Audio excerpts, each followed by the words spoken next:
on TV, online, and on your smartphone. This is Ticker News. This episode of Talk Your Book is proudly brought to you by Honan, providing a complete range of insurance, risk, and financial solutions. Fundies called me up, told me to take a look, but stay stubborn as bulls and talk their own book. Get the money, get the money, get the money.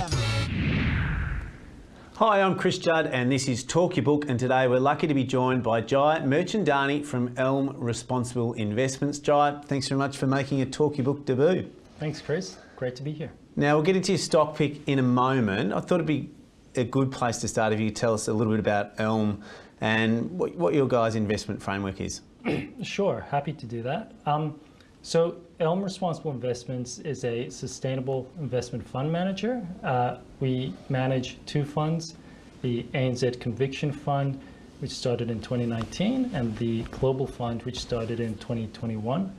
Our philosophy is about investing in the most impactful companies both here in Australia and New Zealand, but also around the world. We think that, or we can see that there are a lot of problems that we need to solve, and we want to invest in the companies that are solving them. I come from a traditional investment background, so investing with a goal of generating returns obviously is really, really important. So we bring that rigor as well to the process. And what stock did you want to talk about today? Today, I want to talk about Tesla.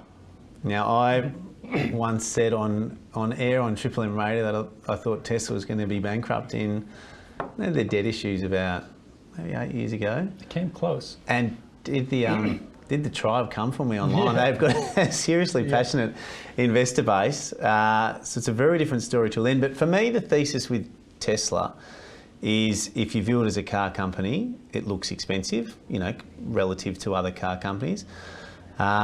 But if you look at it as an AI company with four-wheeled robots currently scouring the globe, then it potentially looks like an interesting place to park capital. Is that a fair assessment of what the company looks like for different investors that have a different view on it?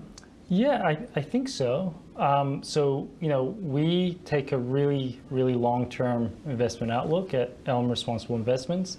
And we think that the technology that sits within the car is really compelling and interesting. And so it's not just about the monthly deliveries, but rather the embedded value the company has that they keep investing in, which we don't think the broader market appreciates. So we'll get to the full self-driving capabilities and the improvements they've made maybe in the back half of the conversation. Just to start with though, their deliveries were a bit short on market expectations recently. Talk us through how they've fared in recent history on their deliveries versus expectations. Sure. So you're right, recent deliveries have disappointed. In saying that, last year they delivered 1.8 million cars in 2023, and that was a disappointment, to be honest. At the start of the year, they said that they were going to deliver over 50%, but fell well short. But of course, in the years leading up to last year, they kept delivering, outperforming on deliveries. And so from our perspective, just a bit of indigestion isn't unexpected. But obviously the market, when they see a poor delivery number, will sell the stock down, and that's what we've seen. And other OEMs are pulling back from some of their EV ambitions. Yes. Whereas Tesla, of course, are an EV company and aren't doing that at all. Do you see that as a sign that forecasts for EV penetration were overextended, or do you see it more as an opportunity that Tesla are going to invest through the cycle, and should forecasts be positive in the long term, they're going to come out well ahead? Yeah, we internally at ELM, we believe that EV penetration will keep increasing. It has to, but also, it's not going to happen on its own. And so we need companies like Tesla to keep investing through the ups and downs of the market. To your point, a lot of the traditional OEMs, couple of years ago when the EV market was running hot, they were saying they're going to take the lead in this space. They're going to be the #1 EV company. They're going to overtake Tesla. But now when we're seeing a slight sort of deterioration in the market, they've all pulled back and they've all stopped investing or pulled back on investment. Our view is that in order to drive penetration, you need to keep investing in the space, and that's going to be good for the environment, but also good for shareholders as well. And I've been doing this for 20 years, and I've noticed that the companies, the high quality companies that keep investing through the cycle are the ones that come out the other side stronger. We see that with even companies here like CSL. They keep investing through the cycle. They have belief in what they do. I think Tesla have that belief that EV is the future, which we believe as well. And so, of course, they're going to keep investing, and we want them to keep investing. And there's a view that consumers have become nervous about resale values of EVs. Do you think that's overblown? Do you think it's accurate now, or do you think it's something that's going to get better as time goes on and the battery potentially lasts longer? I think it comes down to the cyclicality of auto. We had a high period last year and the year before, and now we're on the other side of that. So, of course, market's going to correct. During COVID, car prices went through the roof, and so now we're correcting. Rather than stepping away from that, we stick to our fundamental views and fundamental values of our investments. And when we look at that, the risk and reward for Tesla looks really, really compelling.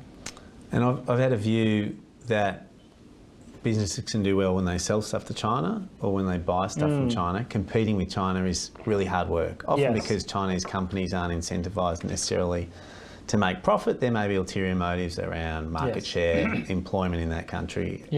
When you have a centrally planned economy, it's hard to compete with that. How are you viewing the impact that Chinese car manufacturers are having on both the EV and internal combustion engine market, and what impact do you think that'll have on Tesla? I mean, you're right. We're seeing that play out, and we're seeing BYD especially do well outside of China. And they're good. They're good. I got picked up on one the other day. They're good quality cars, and they're cheap. Yes. No, they're excellent. I think if you take a step back and think about the overall market, right? In any given year, there's 80 to 100 million new cars that are sold every year. That number has been declining year over year, but EVs are still in the low teens penetration. And so the bulk of cars are still internal combustion engines, dominated by the likes of GM and Ford. So when we look at the market, we go, okay, there is space for BYD and Tesla and possibly a few others. But if we fast forward 10, 15 years, we look at companies like Ford and GM and the traditional or the incumbent OEMs, and their EVs, they're making their EVs at a loss, and they're going to need a lot more investment into those divisions to keep up with the growth that we think will happen over 10 years. So coming back to your question, I think, BYD, yes, they will keep doing well. We think Tesla's going to be up there as well, but that's going to come at the expense of the traditional OEMs. You've got other smaller Chinese players. They're more niche and high end, and so the jury's still out. I think they're still struggling to make deliveries and still generate a profit. So the jury's still out, but I think BYD and Tesla are the two to watch out for. And Tesla Model 2 is a cheaper option that's coming out soon. What are the timelines for that, and what sort of price point? Well, I think they're saying next year, and the price point is from $20,000 to $25,000, that kind of price range. So the goal there is to really go after the mass market, and for any meaningful EV penetration to occur, you need to be competing in that mass market space. And if you go back to the original plans that Elon Musk put out and Tesla put out, the goal was always to start off with a high-end vehicle, and then over time move down towards mass market, and they're just executing on that plan. So once that comes to market, I think penetration rate, should pick up again.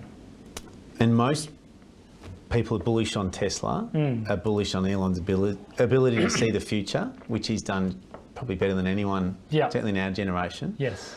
And a big part of that he sees is fully self-driving cars. Yes. Where are they up to? It's obviously been behind the timelines he thought it would be, but this to me feels like an inevitability. Yes. Where's it at, and what sort of timeline do you think fully self-driving cars could be on our roads? I mean, I've seen footage on social media, which I think everyone's seen as well. So it looks pretty impressive to me. But if you actually look at the details of what is happening, it seems like the way they are analyzing the data, the way they are training the model. And what's changed there? Talk us through maybe some of the video stuff that's a bit different. I think what's happened is previously they used to code the models and say, if you see a stop sign, do X, Y, Z, push down on the brakes, or accelerate when you see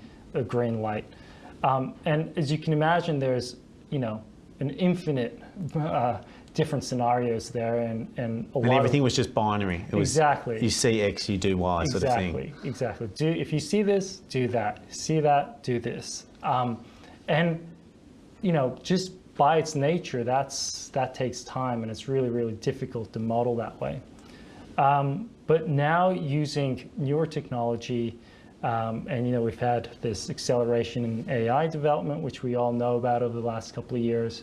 The company is now analyzing the data. They're just looking at videos, and then the car is learning based on the videos that it's watching. The videos of the best Tesla drivers that gets uploaded to the cloud, and then with their consent, of course, and the model will learn from that.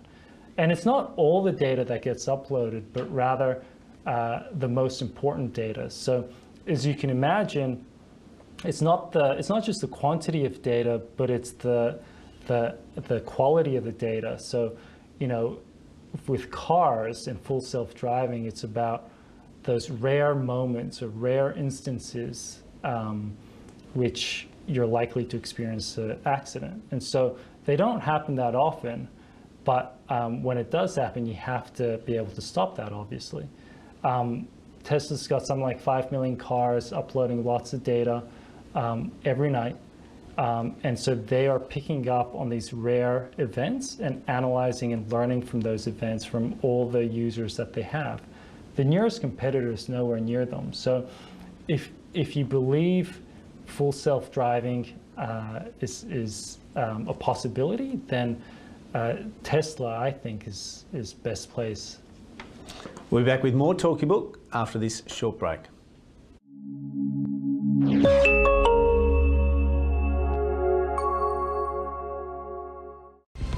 On TV, online, and on your smartphone.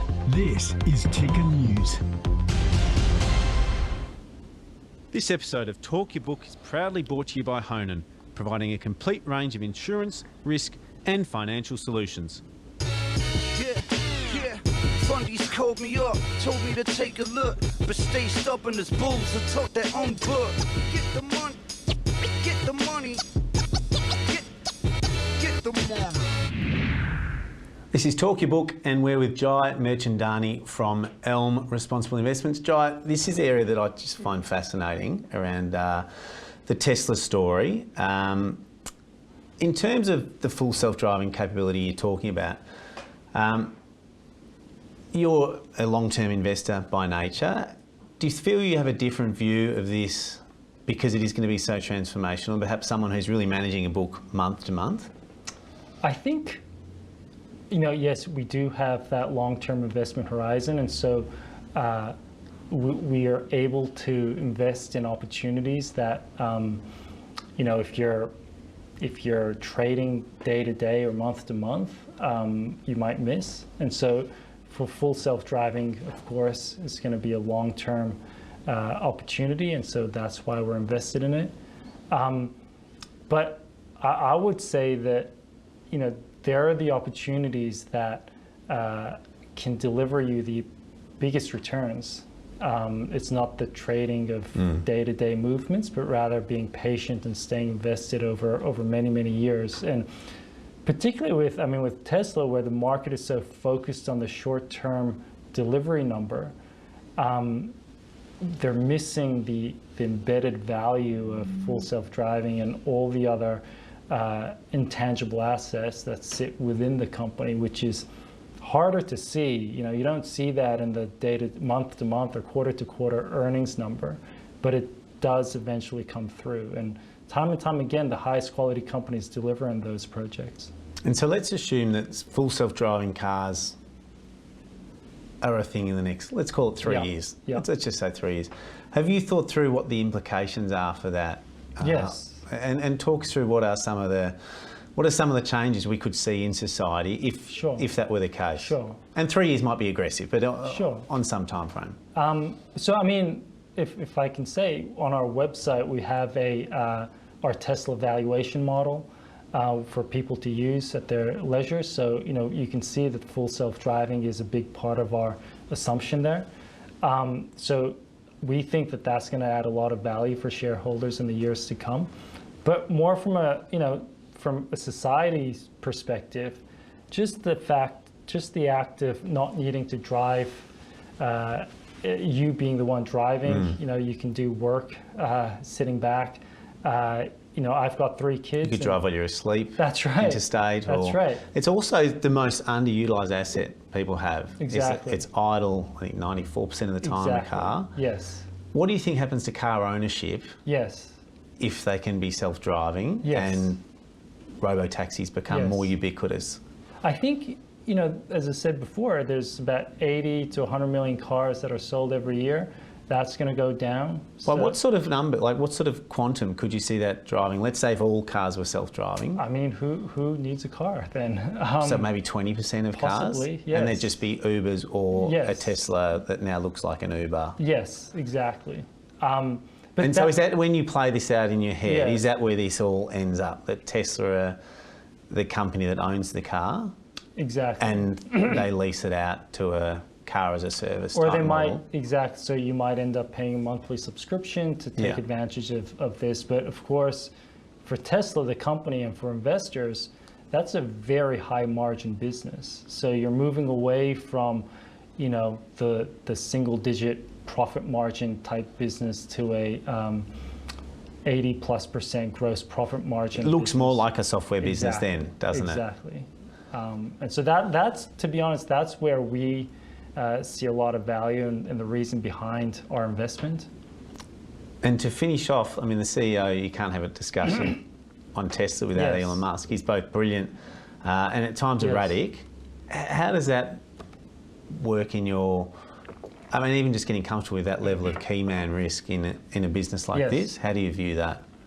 I think in terms of key man risk, I think Tesla have a great bench of people behind Elon Musk. And so in terms of the day-to-day operations, yes, he's instrumental, but the business will carry on.